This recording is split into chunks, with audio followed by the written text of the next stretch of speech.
Class में जब teacher किसी स्टूडेंट को उठकर बुक रीड करने के लिए कहती थी, क्योंकि उनकी आवाज क्लियर और बोल्ड हुआ करती थी, तो मेरे मन में आता था काश मुझे भी ये मौका मिलता, काश मैं भी ये कर पाती। इसके लिए फिर मैं घर पर जाकर के प्रैक्टिस क्या करती थी बुक रीड करने की, और कभी कभी मुझे मौके मिलते भी थे।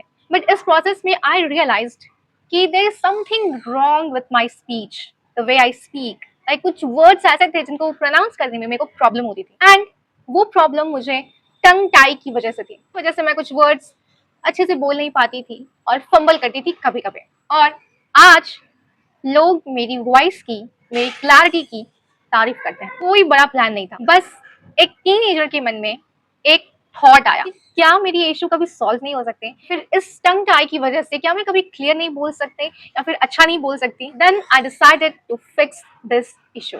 हालांकि मेरी प्रॉब्लम बहुत ज्यादा बड़ी नहीं थी या फिर मुझे बहुत ज्यादा बोलने में प्रॉब्लम नहीं हो रही थी। इट वाज जस्ट कि मैं फंबल करती थी या फिर कुछ ऐसे पर्टिकुलर शब्द हैं जिनको प्रोनाउंस नहीं कर पाती थी। और कुछ लोगों को ये प्रॉब्लम विजिबल भी थी, लाइक मेरे अपने लोगों में, या फिर मैं जब ज्यादा बातें करती थी तो कुछ चीजें थी जो लोग नोटिस करते थे। बट ये बहुत बड़ी प्रॉब्लम नहीं थी, but still I decided to work on it, and it's simple, I decided. फिर मैंने धीरे धीरे चीजें करनी शुरू की, प्रैक्टिस करनी शुरू की, पढ़ना शुरू किया, न्यूज़पेपर्स पढ़ती थी, लाउडली पढ़ती थी, फिर बुक्स शुरू किया, अलग अलग टाइप की चीजें प्रैक्टिस की, स्पीच इम्प्रूवमेंट के वीडियोस देखना शुरू किए धीरे धीरे ऑनलाइन, एंड मैं उनको घर पे डेली प्रैक्टिस क्या करती थी, टंग ट्विस्टर्स प्रैक्टिस करती थी, न जाने और क्या क्या। इनफैक्ट आज भी करती हूँ। Things started working in my favour, और मेरी स्पीच की क्लैरिटी और बेहतर होती गई टाइम के साथ साथ। In fact in my college days I was known for my clarity and good pronunciation, और जब भी अच्छा बोलने की बात आती तो पीपल रिमेम्बर मी। बहुत लोगों के लिए ये कोई बहुत बड़ी बात नहीं है, स्पेशली उन लोगों के लिए जो बचपन से बोलने में काफी अच्छे रहे, but for me it's a kind of achievement. मैं ये स्टोरी यहाँ पे तुम सबसे मोटिवेशन के लिए नहीं बता रही, मैं ये वीडियो खास करके खुद के लिए बना रही हूँ, because this video is a reminder for me. कभी कभी सेल्फ ट्रस्ट काफी होता है, चेंज द थिंग्स जो तुम्हें लगता है कि तुम नहीं कर सकते।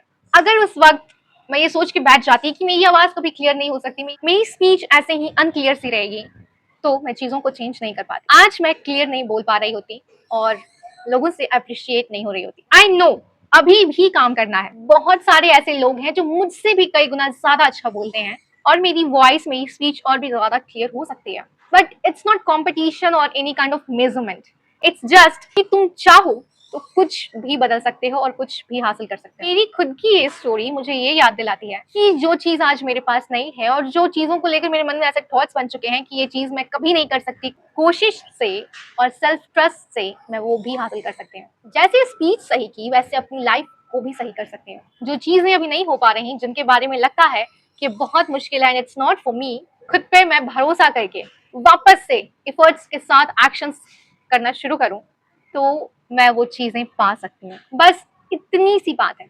सेल्फ ट्रस्ट और विल पावर, ये दोनों साथ हो तो रास्ता खुद बन जाता है, और ये चीज मैंने फील की है और अपने एक्सपीरियंस से बता रही हूँ। क्या तुम्हारे साथ भी कोई ऐसा इंसिडेंट हुआ है, या कोई ऐसा मोमेंट या फेज जब तुमने अपने सेल्फ ट्रस्ट और विल पावर से अपनी लाइफ की उस चीज को फिक्स किया हो? Do let me know in the comments. Would genuinely be very happy after reading that. You can share your story in comments. Stay connected for more such videos. See you in the next one.